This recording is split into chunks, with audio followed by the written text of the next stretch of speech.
Vast fire will rise behind those eyes. Black house will rock. Blind boys don't lie. Immortal fear, that voice so clear through broken walls. That scream I hear. Cry, little sister. Thou shalt not fall. Come to your brother. Thou shalt not die. Unchain me, sister. Thou shalt not fear. Love is with your brother. Thou shalt not kill. Blue masquerade, strangers look on. When will they learn this loneliness? Temptation heat beats like a drum deep in your veins. I will not lie, little sister. Thou shalt not fall. Come to your brother. Thou shalt not die. Unchain me, sister. Thou shalt not fear. Love is with your brother. Thou shalt not kill.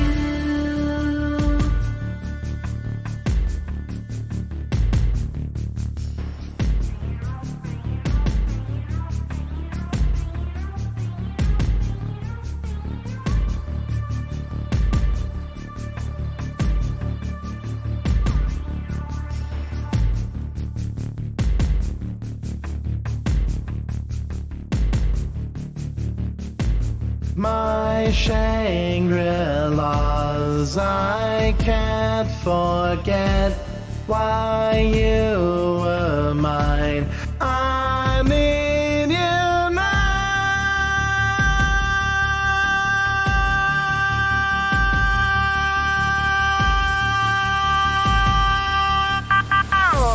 Hi, little sister. Thou shalt not fall. Come to your brother. Thou shalt not die. Unchain me, sister. Thou shalt not fear. Love is with your brother. Thou shalt not kill. Cry, little sister. Thou shalt not fall. Come to your brother. Thou shalt not die. Unchain me, sister. Thou shalt not fear. Love is with your brother. Thou shalt not kill. Thou shalt not fall. Thou shalt not die.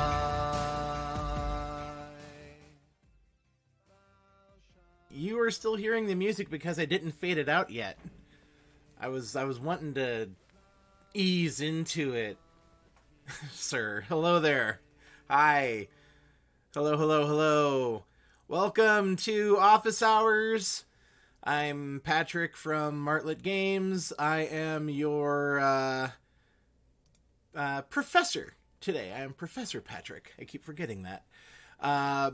So I'm here to sit down, chill out with y'all this afternoon, answer your questions about how to play Vampire, running Vampire, some other various, I don't know if you want to, we'll say there's going to be some room for opinion kind of sprinkled throughout this. So just, yeah, that's kind of loud. Just be prepared for that. Okay. There, I don't think. Alright, I think the audio's gonna be fine. You're gonna be able to hear me just great over the background.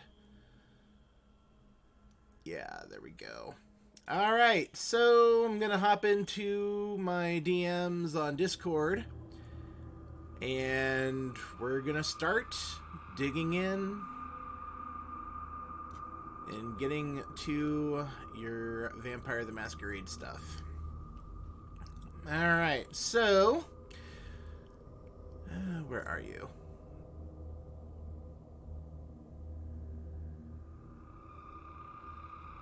There we go. Alright. So we're gonna start off with some storytelling content here. Hey, good morning, Hyrule. What do you think are some of the most important themes in Vampire, and how do you go about enforcing those themes without derailing a game or scene? Oh, so the fun thing about Vampire is that there's multiple themes that you can work throughout a chronicle. You can start off with political horror, work in the supernatural horror, work in the personal horror, or you can just from the outset, like what Sarah did with London's, is, you know, she sat us all down and said, okay, I'm wanting to focus on your characters on a personal level. I'm wanting to focus on the personal drama, the personal horror. So from a storyteller's perspective, it's kind of your job to start the chronicle off with that seed in mind. Because once you have the theme picked out, you can then build around that theme.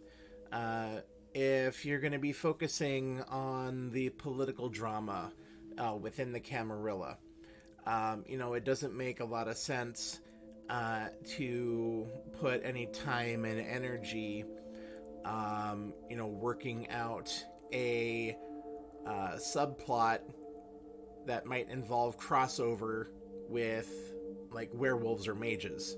There's, yes, managing player expectations. That's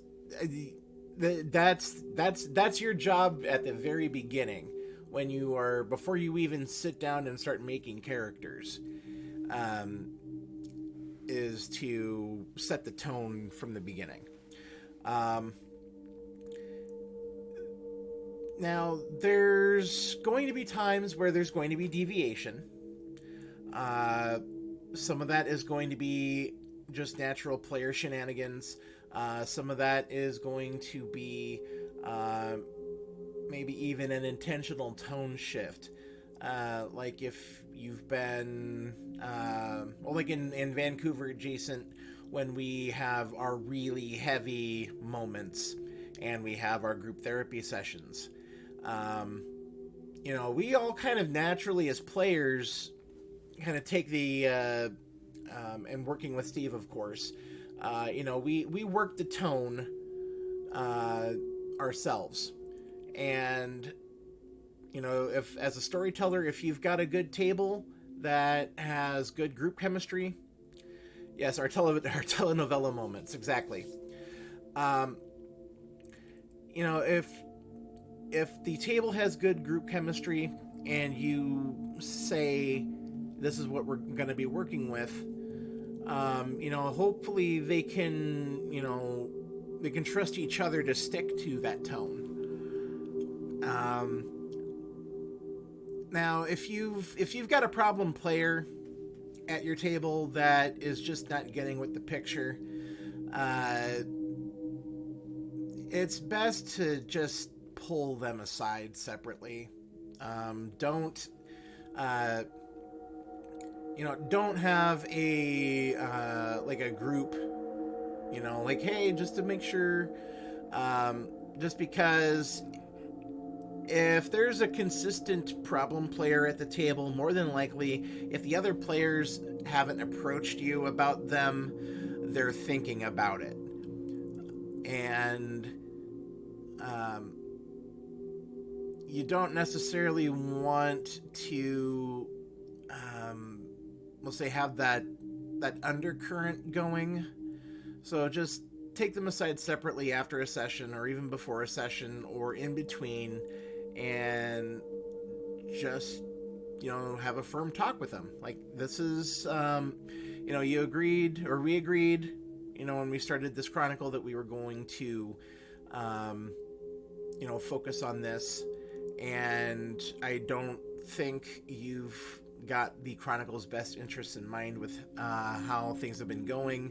What can we do to fix this? So that would be my recommendation. Now, me personally, I like a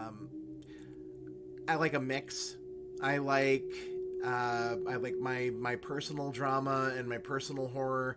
I love the deep lore, supernatural horror. So it's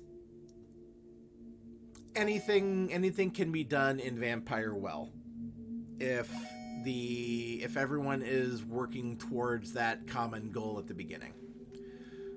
So set the expectations before you even make characters. Coffee break. Okay. Without bashing V5 or V20, what do you think about the varying hunger mechanics, rouse checks rather than spending blood? This is a real... I mean, I could do like an entire talk on the mechanics alone, just with switching from the old system to the new. But the Vampire as a whole, after Paradox kind of took the reins,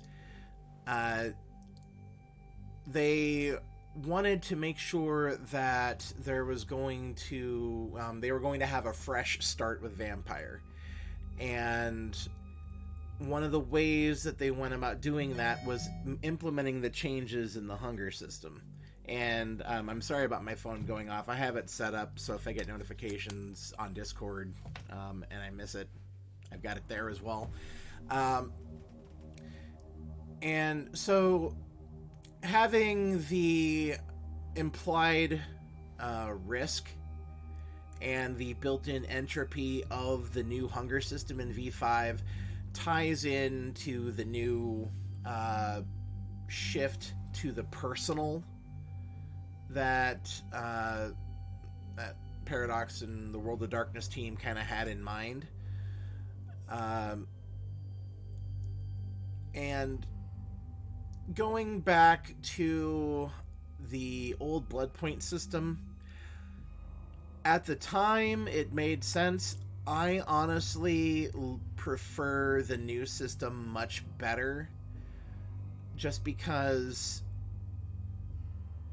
it's hard to quantify the beast in my perspective.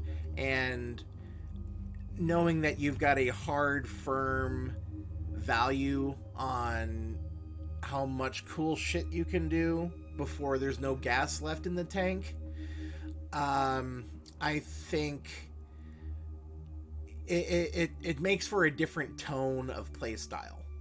It makes for a more crunchy... there's more math involved. And anytime you involve more math, it overcomplicates the system. So, exactly. It took it from a resource management system to a risk management system. And I prefer that over the quantifiable statistic of having blood points. Here we go. Here we are. To me, the old system was easier to feel the cost of our supernatural abilities, but yes. And, that also, that does make it easier to maybe plot and plan out things in the future for, for combat, for example, or for big scenes where you're going to be spending a lot of, or you're going to be doing a lot of cool vampire shit that may not necessarily be combat, and at the beginning, to not go so hard in the paint because you're going to need the gas later. That it has its balance, or it has its pluses and minuses for it. So, what do you think of cross-venue games and plots? Not the usual, it's a werewolf, kill it, but plots like you have to go make a deal with the Fae, or, I have a mage contact, I need them for X, Y, and Z. The going forward with the new 5th edition rule set, I believe that all of the splats, at least it would make sense in my head, that all of the splats would be more centralized, more focused, to make it easier to allow, cross venue games. In the older systems, it made it harder to implement, having a demon PC, inside a coterie of vampires for whatever reason. You had to homebrew the shit out of that.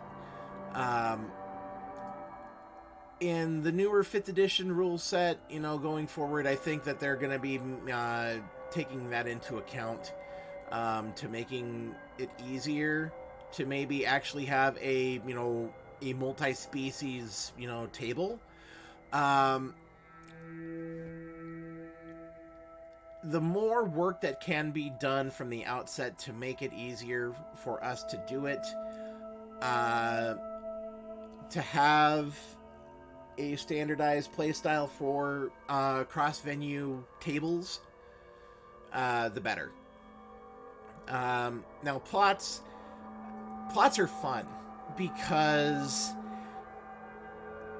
you can sit there and, even from having no lore whatsoever, just picking up a shiny, brand new, never opened 5th edition Vampire the Masquerade core book, you can include plots that have multiple splats.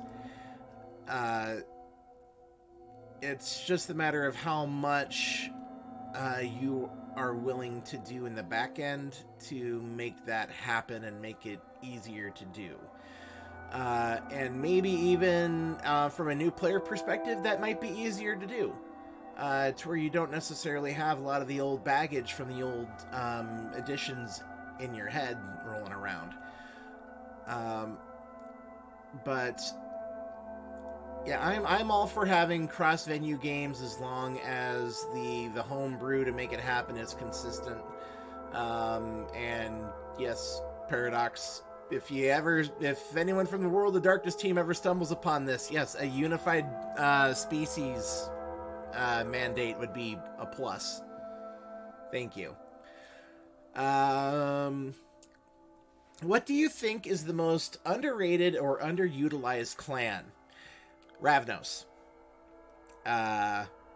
Easily Ravnos. They had a lot of baggage in the past, and I love the direction that the World of Darkness team have taken the clan. I want to see more Ravnos. Lots more Ravnos. They have a different, just flavor now, and their clan bane is just, it's amazing. The next PC I'm gonna play is gonna be a Ravnos. Now, once again, from a newcomer's perspective, it's going to probably be easier to approach the Ravnos from an older, from the old head perspective. I was very excited with what they did. And I know, Edition Wars, grumble, grumble, grumble. You're not going to make everyone happy. Yeah. So, Bloodlines, yes or no? Not the video game, just stuff like the Kiasid or the Daughters of Cacophony. Alright. So, I'm going to get a drink of my coffee here, and then we're going to go off on a tangent.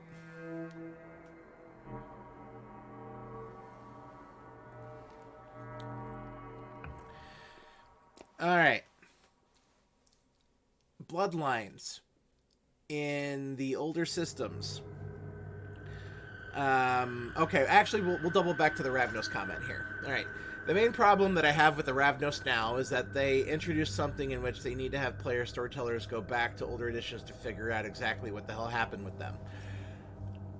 I think we're probably going to see some more information about the Ravnos in the Sabbat book. Just because of the whole Week of Nightmares basically kicking off the Gehenna War. I think we're probably going to get a massive lore update in that regard. Yes, you missed a chat about the Ravnos and how I thought that they were a very underrated and underutilized clan, especially in the newer system. Yes. But no, you actually caught the encore of the Ravnos topic, Vintage Self. So back to Bloodlines. In the older editions, I'm looking more at revised. I haven't really gone over the Bloodlines book for V20, but in revised, it just seems that the Bloodlines were very much this would be a really cool niche idea. Let's go ahead and let's include it in. Let's pad our content in our books.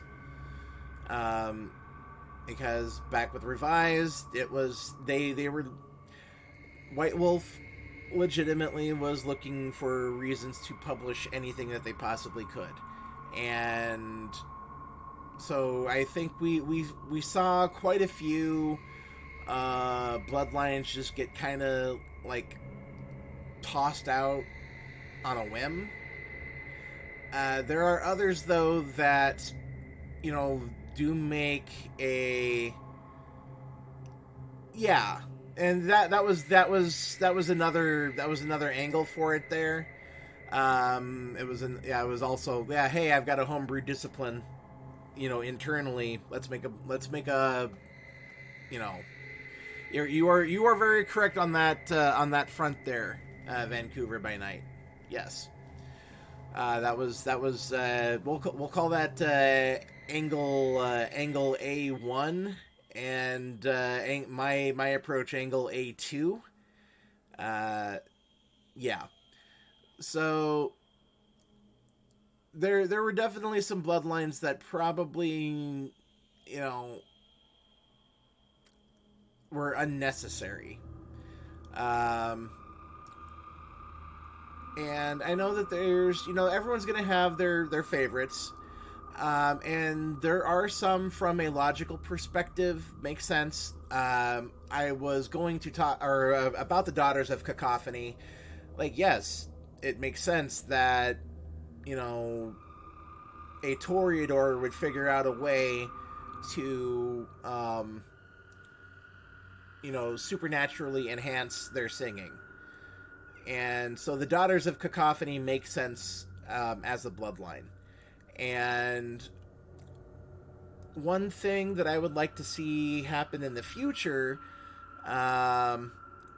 with Vampire, Daughters is one of my the Daughters. They're great. I do like the Daughters. They are a bloodline that does make sense from a we'll say content and canon perspective. But with the bloodlines, we saw this in the Cult of the Blood God book. That in previous editions, you had the Giovanni, you had maybe the odd Cappadocian kicking around, you had the Harbingers of Skulls, you had the Semeti, you had all of these different various bloodlines, and they all got brought back together under the under one umbrella in V5. And now in the Blood Gods book, you've got lore sheets to represent these bloodlines now, and I think that's actually the best way forward with bloodlines in the future is to have them to relegate them to a lore sheet. There's different powers, and we saw this with vicissitude. Oh, okay. I dig that. Yeah, that makes sense. Yeah, seeing Cassandra as a daughter of Cacophony, yeah, that definitely makes sense there. Let's see here. Tangent. Where was I? Oh yeah, so we saw this with vicissitude that a lot of the powers that these bloodlines had are, you can turn them into amalgams. So you can still bring the powers in. I think just to help clean up a lot of the overcomplicated mess of the previous editions, I think that that's the best way to go forward from a systems perspective. But everyone's gonna have their own thoughts on that one there. There might be another way forward that I might not have considered that might actually, get me to, change my position. But for now, that's where I kind of sit on the matter. Let me see here. I'm gonna go back to... I had some other... Oh, hello, Rose. Hello. Alright, so... Here, God, I've got really good questions today, and this is... I'm thoroughly enjoying doing this show here. So, how much real-world conflict... i.e. current politics or world struggles, should you incorporate into a game? This is a discussion that, as a storyteller, you need to be having with your table before... this is another session zero kind of question that you need to be asking players before, sheets are even made. Is, hey, how comfortable are you, like, if we want to include the COVID, for example, in our games? How comfortable are you including the lockdown restrictions? How comfortable are you? Some people want the escapism and they don't want real world shit anywhere near their vampires, and I don't blame them at all. Some people want the realism. I can't remember if it was Kelly over at Dork Tales that was talking about it, but they had someone had a werewolf game, and they included the pandemic, but there were basically plague spirits involved in the Umbra, and it was a vicious cycle, and it just kept feeding itself. So the plague spirits in the Umbra fed the pandemic, which fed the plague spirits in the Umbra, and and the pack had to go in and break the cycle. so there, I mean, it's all up to the group, the storyteller, and the players collectively to decide that. Um, there's a time and a place for it. I personally thought that idea that I just rattled off was sick as hell, and I would have loved to have played in that game, even though I don't know much about Werewolf, or at least I've forgotten a lot. It's been a long time since I've played a Fuzzy, but yeah, that would have been a fun game. I would have enjoyed that. Let me refuel here.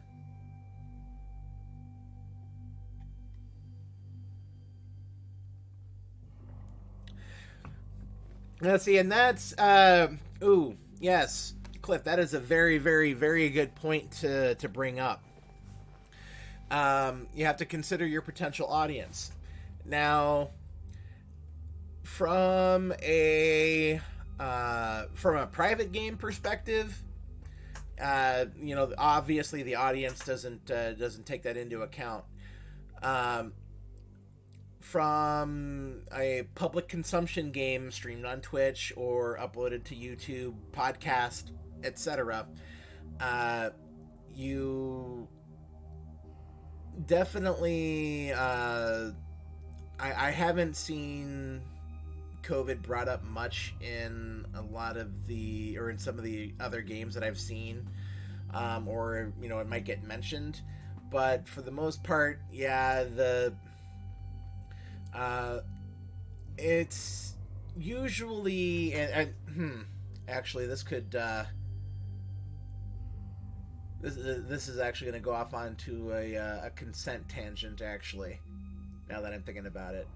So yeah, we're gonna have we're gonna have this talk. So, with the real world, unfortunately, we humans are shit, and we get up to some really nasty stuff. To where we don't need vampires in the background, pulling the strings and making the world a shitty place. We do that just fine on our own. And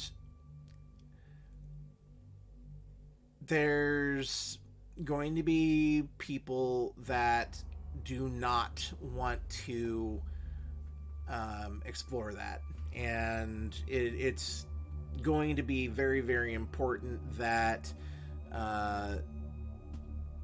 there's no deviation from that. The gravity of what is going on out in the world today, I don't know, me personally, including real world conflict, is not for me. I don't want to rustle jimmies at my table. There very well could be a hot button topic going on in the world that could be like tossing a hand grenade right in the middle of your table if you bring it into the game. So, I don't know, discussions and consent, and yeah, it's very important before you start bringing in the real world stuff. And there's just some stuff that, right, that, yes, if you are going to include it, it needs to have a point. And case, the example of that werewolf game earlier, that had a point to bring the pandemic into that werewolf game. Don't use IRL nastiness as window dressing. Yep, that exactly. That is yeah, I do have the chat up on the screen here, so people watching the VOD here should be able to read that. So pause and read what Redhead Vixen just typed. That's a very important point. And you know, I actually like having this this communal like sit down discussion as well. There's a lot of valid points of discussion.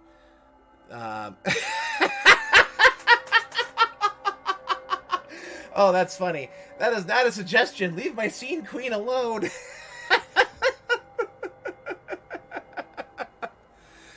Right, and there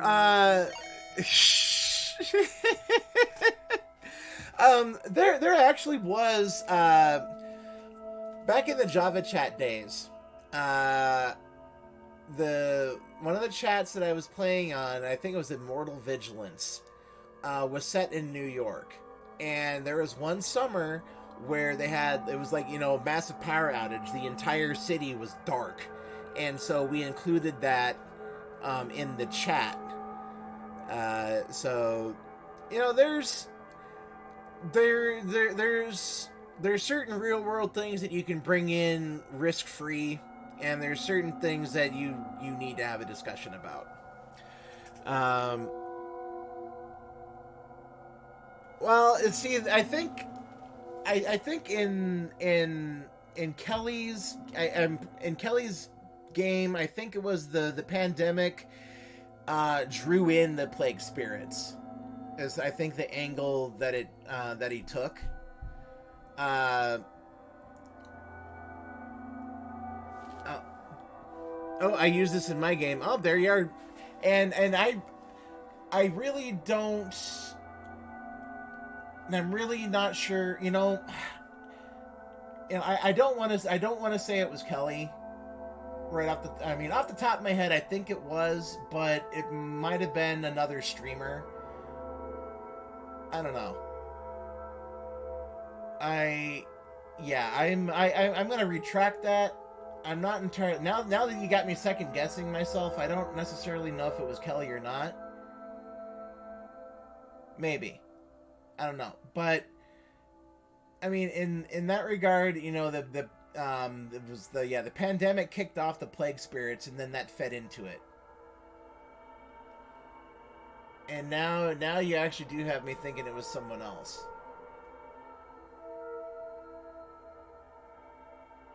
Right. So yeah, we got some. What do we got here? I got a notification about something. I'm reading the chat and I wasn't paying attention. Oh, thanks for the host. Thanks for the host, Fun Size Spaz. Yeah, you know, I don't know if it was Macabre Derek.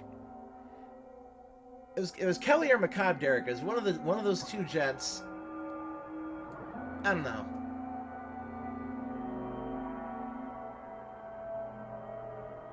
I'll think about it later. Anyways, I wanted to give a reason as to why Kindred would move to Philly. Okay, I'm gonna go back and I've got time. I'm gonna go back and touch up on what Dimples and Dice is saying here. All right, so yeah, there's a fine line to walk when using real world stuff, but I'm not using it for the sake of trauma, but to play on how that would mess with feeding. I wanted to give a reason as to why Kindred would move to Philly. Yeah, and ooh, you know, this is actually, you know, I want to put a pin in this. I think this is actually, this would make for a good round table. Yeah, this is gonna make for a good round table. I want to put a pin in this, and I want to Prince. I want to get you, and I want to get Steve in on this. Yeah. So this is a good roundtable discussion that I think we need. This needs to be talked about, more than just me on my soapbox.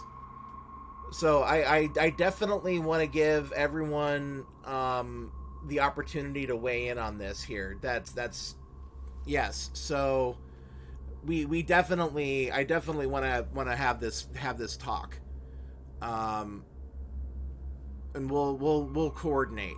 Actually, let's coordinate through Vancouver. And I thought I was kind of on a soapbox, or I am on a soapbox right now. This is my platform, and I'm speaking, and yeah, I have a microphone, and you don't. So you will listen to every goddamn word I've got to say.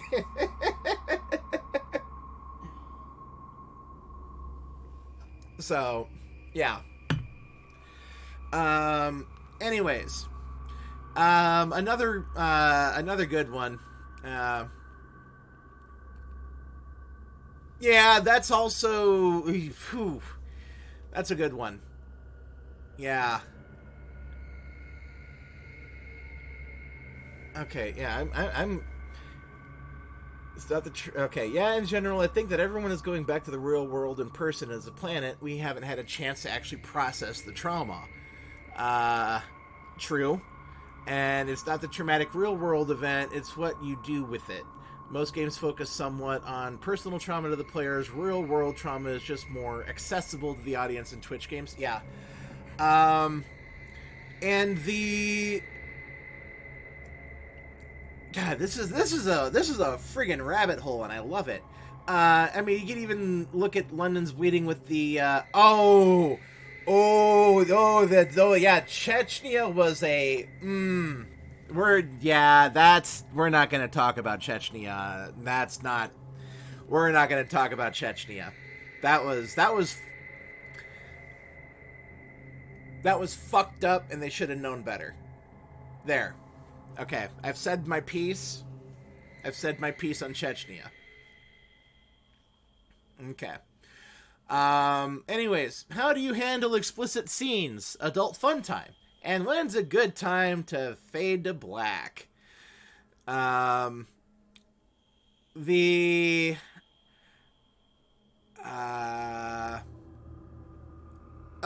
so for Twitch, you obviously have, for Twitch and YouTube, you obviously have terms of service that you have to take into account.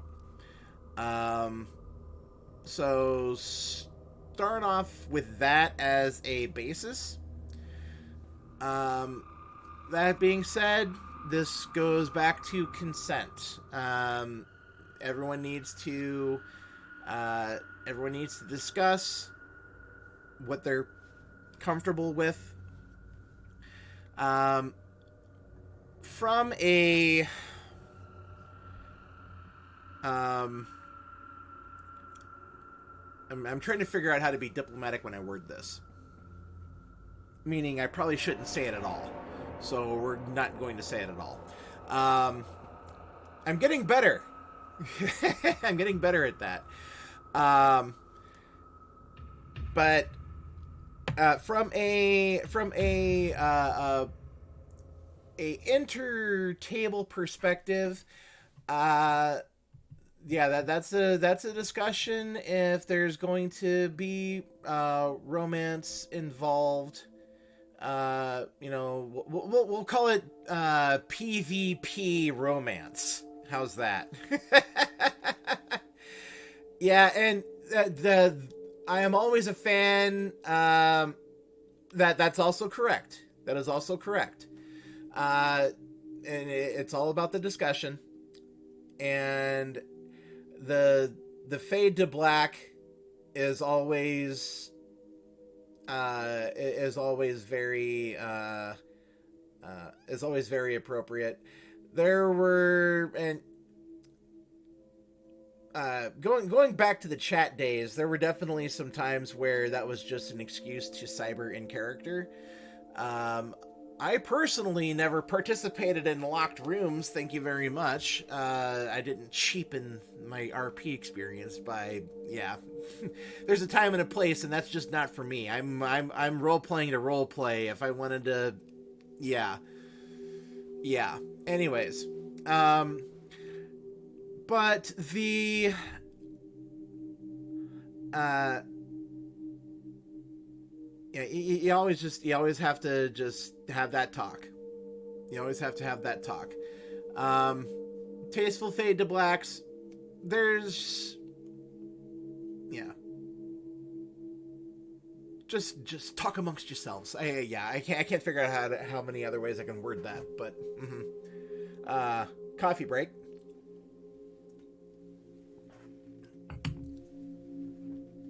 All right, so the last thing that we're going to talk on here, and then we're gonna get ready to raid. Exactly what you were doing with your magic wand is between you and Harry Potter. But the last point that I'm gonna please discuss exactly. So we're gonna just talk about inclusion in gaming.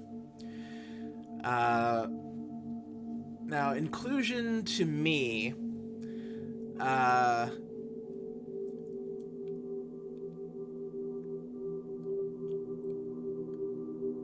yeah. Ooh, my favorite topic.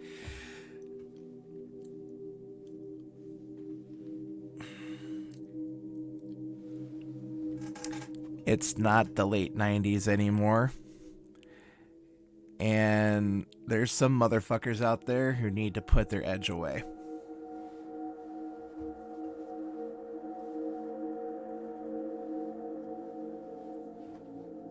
So, yeah.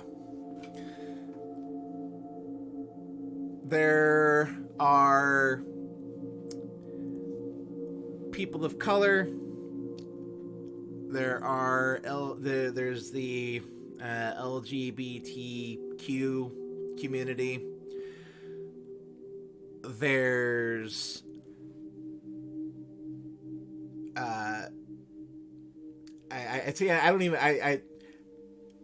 there are marginalized people in this hobby. There are marginalized people in this hobby. There have always been marginalized people in this hobby that now that we as a society are in a place where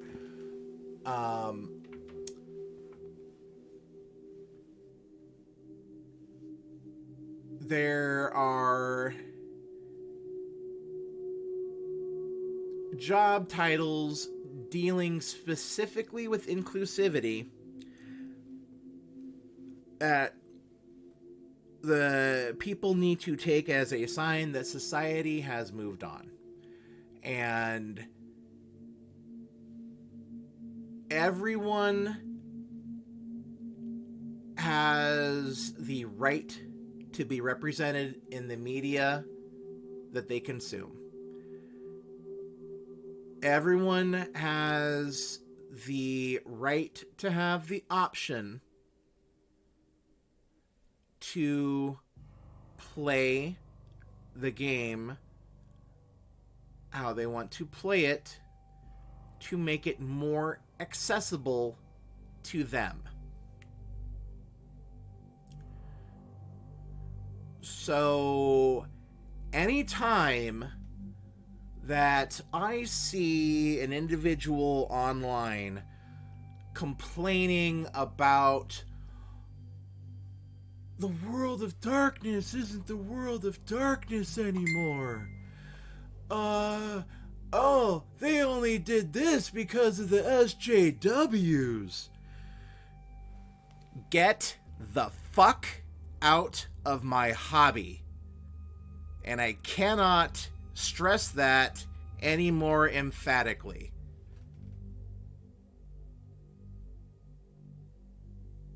There, a little spice for your Saturday.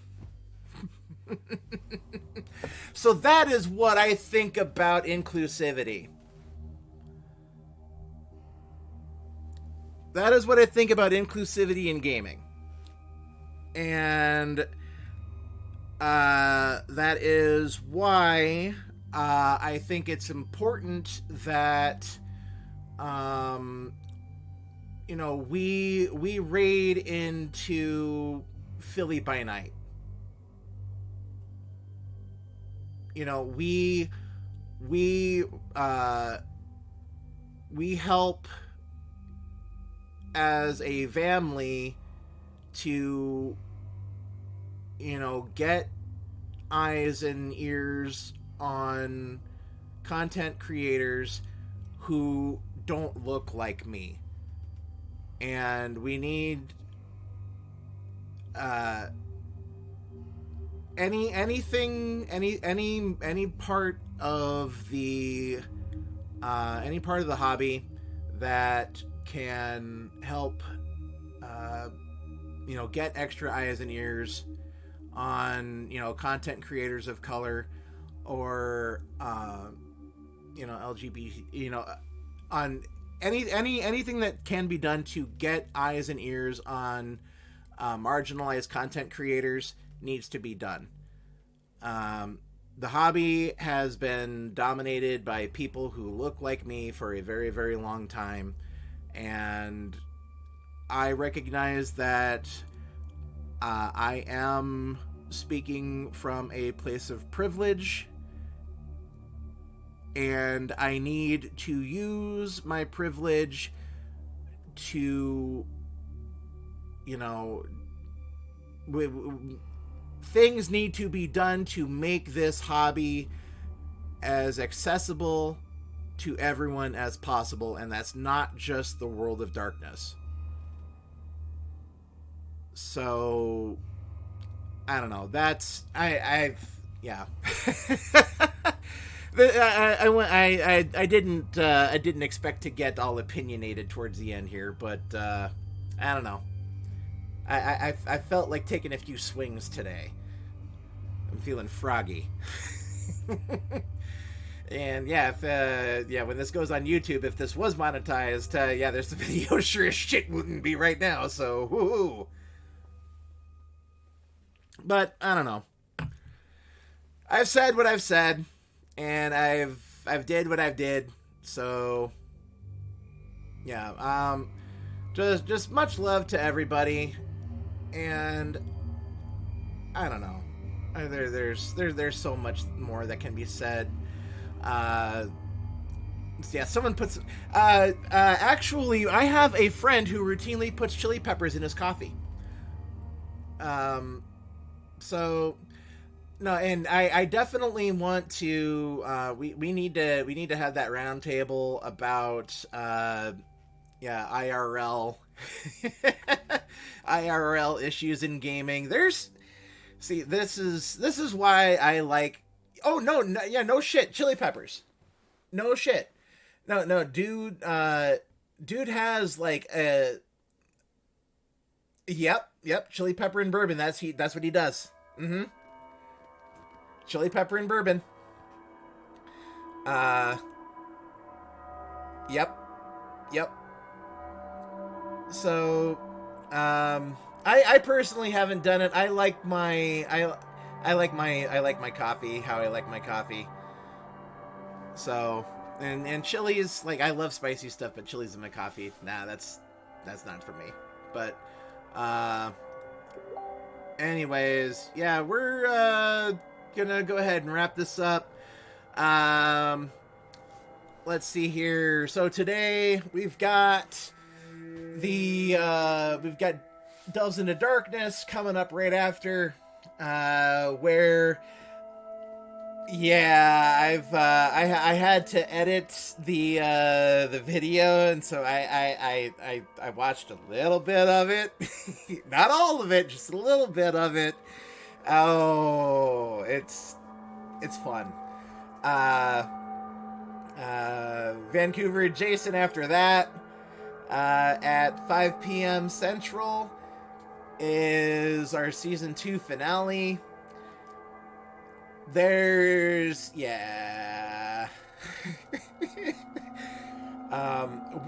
are in our typical Vancouver adjacent form in that episode, and you get into ragtag fuckery. Yeah, Prince, could you what exactly? Go ahead and type out real quick. What is going on? What's going on with your stuff tonight? What are we rating into you on tonight? Are you still doing the zombie crab trucker thingy, or are you back to Philly? What's going on here, bruh?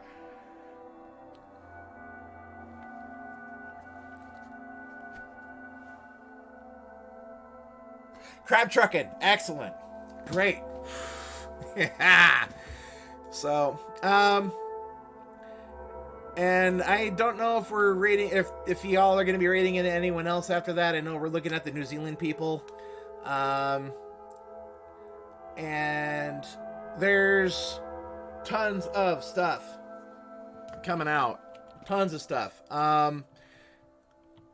It's the $3 premiere. Okay.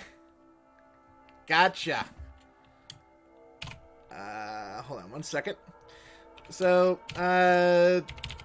here's the link to our YouTube. The VOD for this is also on our Twitch.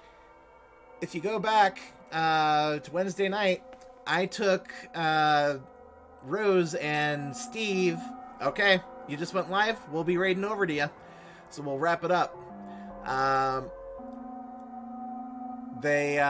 did a little one shot for Rose and Steve called Overnight Delivery. It's a lot of fun. You should go watch it. And we're gonna go ahead and raid. I think the raid call will be the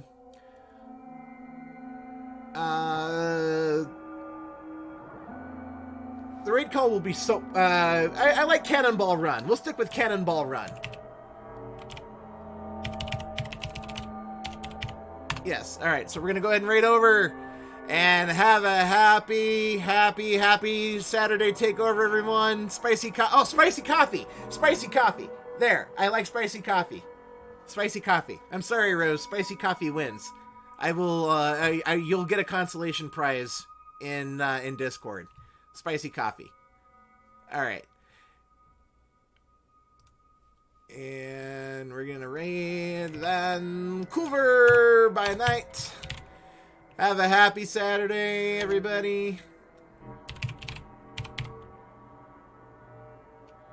Why are you not showing up? Why are you not showing up live?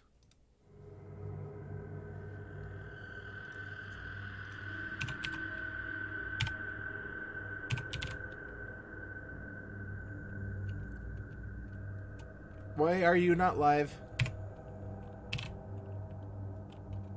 Alright, hold on. Let me F5 this.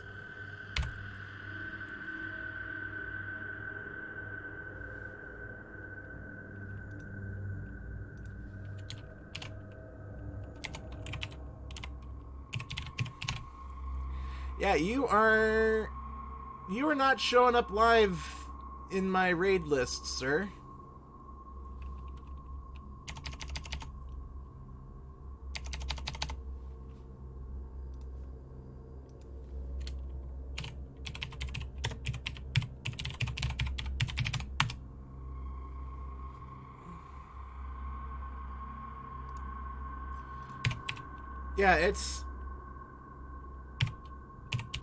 Yeah, you're showing up as offline.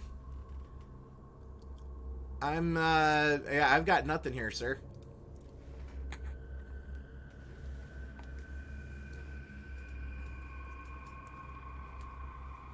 I'll be more than happy to raid over into you as soon as you're live.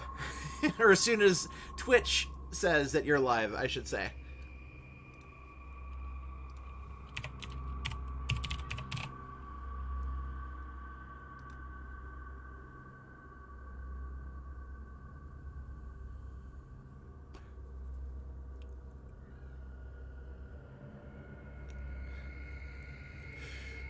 Yeah. Weird.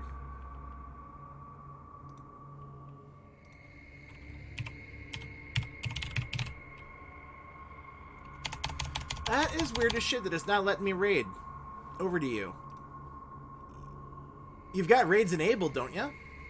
Double check and make sure that you didn't turn your raids off for some silly reason.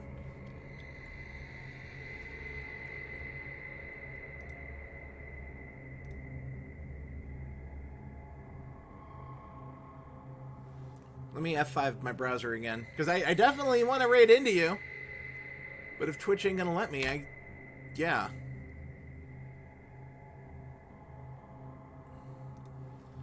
Raid channel.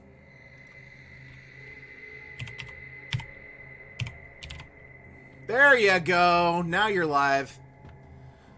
Alright, we're starting the raid. Hashtag is spicy coffee. Starting raid.